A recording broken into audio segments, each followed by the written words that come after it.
High রে নেতা smart Bangladesh কয়ে মঞ্চ ভেঙে ফেলে দিছে, শরীরে শক্তি নাই কিন্তু মাঠ কাঁপাছে।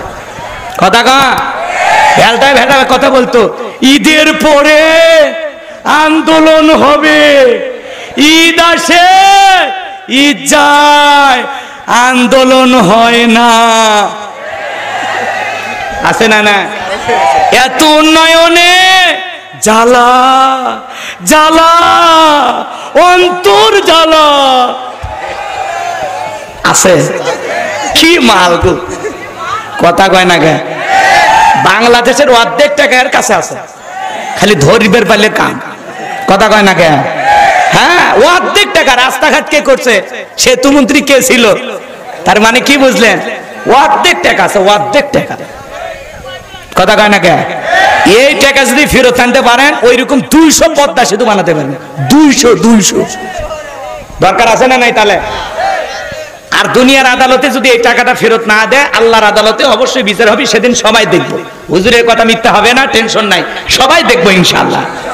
বিচার আল্লাহর আদালতে একদিন হবে। কথা কোন ঠিক কি না?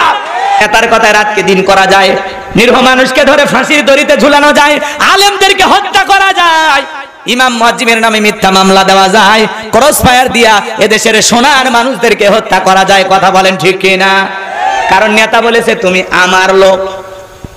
নেতার ছায়া যদি কারো মাথার উপরে থাকে আর কিছু লাগে, ও তখন মানুষ থাকে না, মানুষ খাওয়া পশু জানোয়ার হয়ে যায়। এটা কিন্তু বাংলাদেশের গল্প না, এটা ভারতেরও। এই দেশের নেতারা ভালো, সব আল্লাহর ওলি, তাহাজ্জুদ পড়ে। কথা কন না কে? এদেশের এদের বলা হবে না, সব আল্লাহর ওলি। শাহজালালের ছোট ভাই, আমার এলাকায় এক লোক রাস্তার মধ্যে ইট পাটতেছে, কাঁচা রাস্তায় ইট পাটতেছে। মানুষজন বলে বাবা এখনো তো নেতা হয় না, ইট পাটতেছে, ব্যাপারটা কি? বলে শোনেন, বৃষ্টি হওয়ার পরে আপনাদের ছেলে মেয়ে স্কুলে যাইতে পারে না, আপনারা হাটে বাজারে যাইতে পারেন না, আপাতত ইট পাড়িয়ে দিয়ে গেলাম। আর ভবিষ্যতে আমার মার্কায় সিল মেরে যদি এলাকার নেতা বানায় দিতে পারেন, আমার 1 নাম্বার টার্গেট এই কাঁচা রাস্তা পাকা করে দেব। এই স্লোগান দিয়া জনগণ যখন নেতাকে বিশ্বাস করে, নেতার মার্কায় সিল মেরে নেতাকে নির্বাচিত করে, নেতা তখন এলাকায় থাকে না, ঢাকা শহরে বান্ধবী নিয়ে ঘুমায়। কথা কন ঠিক কিনা? নির্বাচনের মার্কা থাকে যে কয়দিন নেতার আনা গোনা সে কয়দিন। অলিতে গলিতে নেতাকে দেখা যায়। কথা কন। রাস্তার ভিক্ষুককে ধরে সালাম দেয়, টাকা পয়সা দান করে, আর একটা সেলফি তোলে, আর মহিলাকে ধরে অভিনয় করে বলে আপনার চেহারার মাঝে আমি আমার মাকে খুঁজে পাই। নেতা তো না, অভিনেতা। কথা কন আছে না? নাই, খালি মার্কা থাকে যে কয়দিন। ওলি গলি যেখানে যাবে নেতাকে দেখতে পাবে, বাপ রে বাপ। আর পাস করার পরে দাওয়াত দিয়ে স্যান্ডেল ক্ষয় যায়, নেতা আর আসে না, বলে জরুরি কাছে ব্যস্ত, ঢাকায় আছে। কথা কন। আর এখন আর আমাদেরও, আমরা কম খারাপ না, আমরা 1.5 টাকার বিরিয়ার 3 টাকার চা খাই। কি স্লোগান? বল্ডু ভাইয়ের চরিত্র ফুলের মতো পবিত্র, নামাজ পড়ে 1 ওয়াক্ত, গাঁজা খাই 5 ওয়াক্ত, ঘুমসুরিতে পাকা পোক্ত, শয়তানের 1 নাম্বার ভক্ত, হুজুরিদের জন্য খুবই শক্ত, চুষে খাই গরিবের রক্ত। পোস্টারে লেখা আছে গরিবের বন্ধু, ভোট দিয়ে দেখেন গরিবের কয় নাম্বার শত্রু। একটা বয়স্ক ভাতার কাঠ নিবের গেলে 2-1000 খায়। আছে না নাই? এলাকাতে আর আসবি না, মাঝে মাঝে ঈদ আসবি, ওই আম গাছে কাঁঠাল গাছে বিদ্যুতের খুঁটির নেতার বিশাল একটা ছবি ব্যানার ঝুলে আছে, আমি অমুক নেতা সেরাকালি বদনা, পবিত্র ঈদ উল ফিতরের শুভেচ্ছা। কথা বল না আপনার, ঈদের শুভেচ্ছা দিয়ে আম গাছে জাম গাছে কাঁঠাল গাছে ঝুলে, নেতা কাছে কেন? আমি আই বাবা। যে পরিমাণে ব্যানার ছাপায় ওই টাকা যদি গরিব দুঃখীকে দেয়, নেতার ভোট এমনি বেড়ে যাবে। আর ওদের দোষ দিয়ে লাভ নাই, আমাদেরও সমস্যা আছে না। এক পাগল তেঁতুল গাছের নিচে হাত তুলে বলে আল্লাহ এ তেঁতুল গাছের রাজশাহীর ফৌজ দিয়ে আম দে, রংপুরের হাড়িভাঙ্গা দে, নওগাঁ সাপাহারের আম রূপালি দে, চাপাই নবাবগঞ্জের কাটি মন দে। আল্লাহ তখন বলে পাগল রে চোখটা খুলে দেখ কোন গাছের নিচে দোয়া ধরেছিস। তেঁতুল গাছের নিচে দাঁড়াইয়া কিয়ামত পর্যন্ত আম চাইলে যেমন পাওয়া যাবে না, নির্বাচনের আগে নেতার কাছ থেকে 500 টাকা 1000 টাকা খাইয়া নির্বাচনে ভোট দিয়া উমরের মতো নেতা চাইলে দেশে পাওয়া যাবে না। কথা বলেন ঠিক কিনা? আপনি যখন বলেন হাত তুলে আল্লাহ এদেশের নেতাদেরকে উমরের মতো বানায় দাও, আল্লাহ তখন বলে উমরের দেশে থাকার মতো জনগণ হতে পেরেছিস? আমার এক নানি ছিল, নির্বাচনের পরের দিন গেছি, কয় নানা দোয়া করিস প্রত্যেক বছর যেন একবার নির্বাচন হয়। কে? কয় এক রাতে 4200 টাকা কামায়। আমি তখন বললাম নানি কেমনি পাইলি এত টাকা? তখন বলে নির্বাচনের আগের রাত, যেটাকে বলা হয় কালো রাত, ওই রাতে আমার দরজায় নক করে, হ্যালো নানি বাড়িতে আসিস? বলে হ্যাঁ। কয় আমি অমুক মার্কার লোক, টাকা 500 দিলাম, ভোটটা মারি দিও। এইভাবে সকাল পর্যন্ত অনেক লোক আসছে, কারো মনে কষ্ট দেয়নি ভাই। 2 দিন পরে কবরে যাব, কার মনে দুঃখ দেব? যে যা দেশে নিয়েছি সকালবেলা গইনে দেখি 4200। তাহলে চিন্তা করেন, যেই দেশের জনগণ নির্বাচনের আগে নেতার কাছে হাত পেতে টাকা নেয়, এক নেতা যদি নির্বাচন করতে গিয়ে কয়েক কোটি টাকা খরচ করে, আগে তো ওই টাকা তোলা লাগবে। এজন্য রাস্তার বরাদ্দ হবে 10 কোটি, খরচ করবে 2 কোটি, বাকি 8 কোটি নিচের পকেট থেকে উপর পকেট ভরাইতে শেষ। খালি কোনো মতে আলকাতরে মেরে কালো করে থবি, ছাগল পেশাব করলেও রাস্তা ভাসে যাবি। কথা কর ঠিক না? এজন্য আগে নিজে ভালো হন। তালুকদার বংশের মতো যদি কলিজা বড় হয়, বাপের বেটা যদি হয়ে থাকেন, হাত তুলে বলতে পারবেন যে নির্বাচনকে কেন্দ্র করে জীবনে করে দিন 10টা টাকাও নেবেন না, চা বিড়ি খাবেন না? হাত তোলেন, হাত তোলেন। মনে থাকবে তো ইনশাআল্লাহ? হ্যাঁ, সৎ যোগ্য ভালো মানুষকে সমাজের নেতা বানাইতে হবে। কথা কর না কেন? আর আগামীতে সিদ্ধান্ত নেবে। আর যাই হোক, কোন নারীকে এই দেশের প্রধানমন্ত্রী বানানো যাবে না, যেই দলের হোক। পুরুষ নেতা চাই। কারা কারা পুরুষ চান একটু হাত তুলে দেখান তো দেখি। লিল্লাহি তাকবীর। দেখলেন না মেয়ে মানুষের কি রাগ? দেশ ছুঁয়ে পালিয়ে গেছে। আমার বারবার বললাম, ম্যাডাম পদত্যাগ করেন, পদত্যাগ করেন। পদত্যাগ করে যদি জেলেও যাইতো, তাও এই দেশের মানুষ শান্তিতে থাকতো। ওনার দলের নেতা কর্মীরা এখনো স্লোগান দিত, জেলের তালা ভাঙবো, নেত্রীকে বের করে আনবো। কিন্তু আপনি স্লোগান দিলেন না, মিছিলটা করবে দিলেন না, মনে দুঃখই থাকে গেল।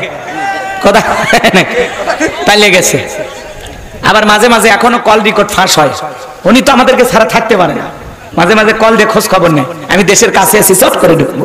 ঢুকবেনই তো, বের হলেন কেন? আর যাওয়ার আগে বলে গেছেন, আসার আগে কেন বলতে হবে?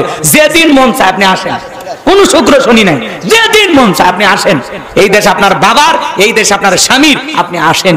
মেয়ে মানুষ কতদিন বাইরে থাকবেন? এই তো রমজান এসেই গেছে, আসেন দেশে এসে ইফতার করেন। কথা কয় না কেন?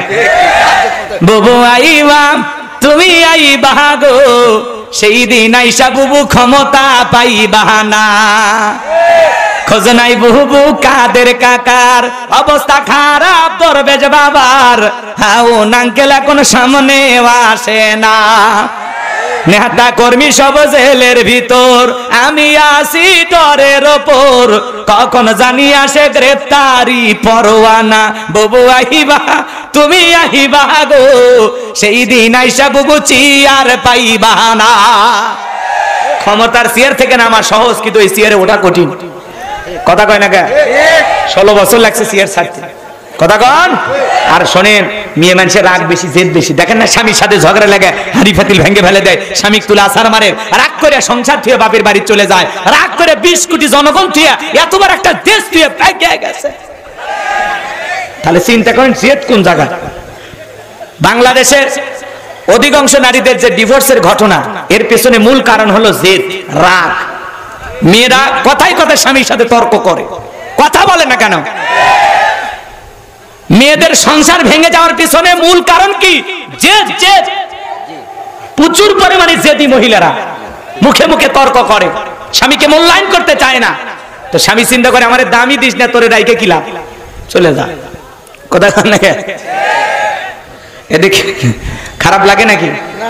বিরক্ত হচ্ছেন নাকি? বড় বড় কথা বললে এই নেতা হওয়া যা, এমপি মন্ত্রী আছে, সব পালিয়ে গেছে। এটা কথা ছিল না। এই দেশের 11 লক্ষ কোটি টাকা দুর্নীতি করে বিদেশে পাচার করছে।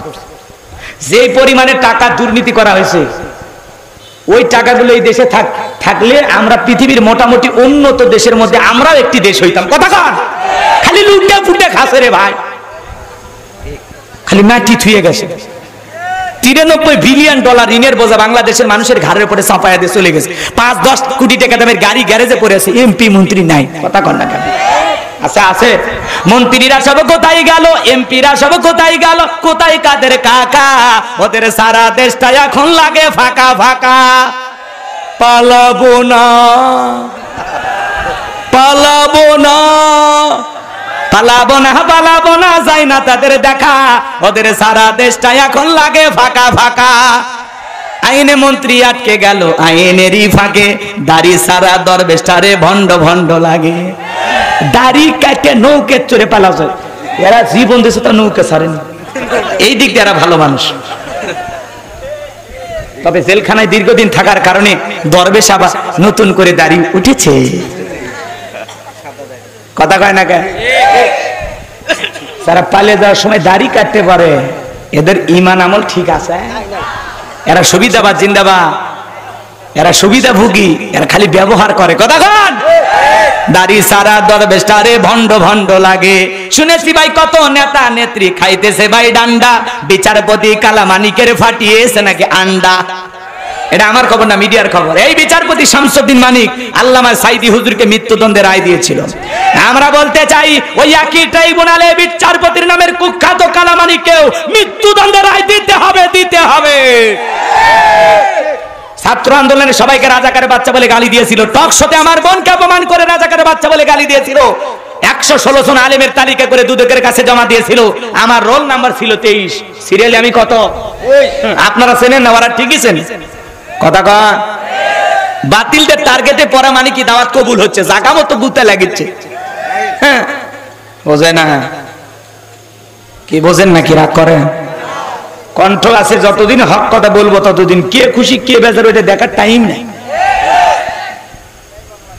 কি বলে তোমার একটু চোখ রাঙানি আমি ভয় পাবো কেন রে ভাই? তুমি কে, কে তুমি? ভয় দেখাতে আসছে, কার দিকে তাকাইতেছো?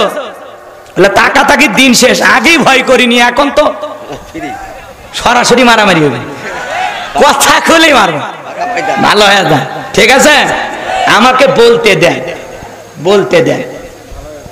আলেমেরা কথা বলতেছে দেখেই এদেশ এখনো স্বাভাবিক আছে। আমরা যদি আপনাদেরকে না বুঝাইতাম, এরকম সুন্দর পরিবেশে যদি বাংলাদেশের অলিতে গলিতে মাহফিল না হইতো, লন্ডন আমেরিকার মতো এদেশের মানুষও রাস্তাঘাটে কি করতে আমি বললাম না, বুঝে না, হাফ প্যান্ট পরে ঘুরতো। কথা কোন ঠিক কিনা? শুধুমাত্র এই মসজিদের বয়ান আর এই যে ইসলামী জালসা ওয়াজ মাহফিল তাফসীর মাহফিল, এই জন্য এই দেশের মানুষ এতটা ভদ্র। অন্যান্য দেশের নারীদের তুলনায় বাংলাদেশের নারীরা অনেক ভালো, সহজে সবকিছু দেখতে পারবেন। আর অন্য দেশে যান, দুই এক জায়গায় তো আল্লাহ নিচে দেখছি তো, রাগ করে। ভারতে যান, আমি কয়েকবার গেছি, মেয়েদের পোশাক দেখলে আপনি অবাক হয়ে যাবেন। মাঝে মাঝে ঢাকাতে গেলে আপনারা দেখবেন, ঢাকা বড় বড় শপিং মহলে দেখলে, বড় বড় গুলশান উত্তরা এগুলোতে গেলেও কিছু কিছু হাফ প্যান্ট পরা দুই একটা যুবতী দেখা যায়। তাই বলে দেখার জন্য এত দূর যাবেন? মানে ওরা বেশি আধুনিকতার নামে হাফ প্যান্ট পরে ঘরে, এগুলো যারা করে এরা নির্লজ্জ বেহায়া। কথা কোন ঠিক কিনা? আরে পুরুষ মানুষ হাফ প্যান্ট পরলে তাই দেখতে খারাপ লাগে, বিচ্ছিরি লাগে, কি কম? আর নারী ওটা তো বলাই যাবে না। আর ওরা হাফ প্যান্ট পরে ঘুরলে আমাদের মাথা ঠিক থাকে। কথা কন নাকি আপনারা? আল্লাহ যেন নারীদেরকে হেদায়েত দান করেন, জোরে কন আমিন। আমার ভাইয়েরা মন খারাপ করবেন না, কষ্ট মনের মধ্যে নেবেন না বাজান, অনেক দুঃখ মনের মধ্যে আছে। এজন্য যারা আলেমদের বিরুদ্ধে উল্টাপাল্টা করেছিল, বাংলার জমিনে যারা আলেমদের হাতে পায়ে ডান্ডা বেরি পড়িয়েছিল, সোনার মানুষদেরকে হত্যা করেছিল, আল্লামা সাইদি হুজুরকে যারা বিদায় করে দিয়েছে ভারতের ইশারায়, তাদের বিচার বাংলাদেশের মাটিতে হওয়ার দরকার আছে না নাই? হওয়ার দরকার আছে না নাই? পলকের ঝলক, পলক চেনেন না? চেনেন? পলকের ঝলক গেল, পলকের ঝলক গেল, থামিয়ে নেটের চাকা, ওদের সারা দেশটা এখন লাগে ফাঁকা ফাঁকা। কোথায় গেল সংসদেতে মমতাজের গান, কোথায় গেল হযরত বলা স্বামী ওসমান? 70 টাকা 80 টাকা তাহাজ্জুদ পড়তো, বিরাট বড় আল্লাহর ওলি দাবি করতো, 41 সাল পর্যন্ত টিকে থাকার স্বপ্ন দেখেছিল। 5 আগস্টে 24 সালে ভাগ্যে কি আছে আল্লাহর ওলিরা জানতো না। মাইক পালে বলতো খেলা হবে, খেলা হবে। আজকে পুরো বাংলাদেশের মাঠ পড়েছে, কিন্তু ওই খেলোয়াড়রা নাই। আর একজনের শরীরই চলে না, ঠাট্টা করে বলতো খেলা হবে। এই লোকটা দেখার খুব ইচ্ছা আছে, কোথায় এই মালটা আছে কই খুঁজে পাওয়া যাচ্ছে না। অনেকের চেহারাটা মাঝে মাঝে দেখা গেছে ভাই, কিন্তু এই জিনিসটা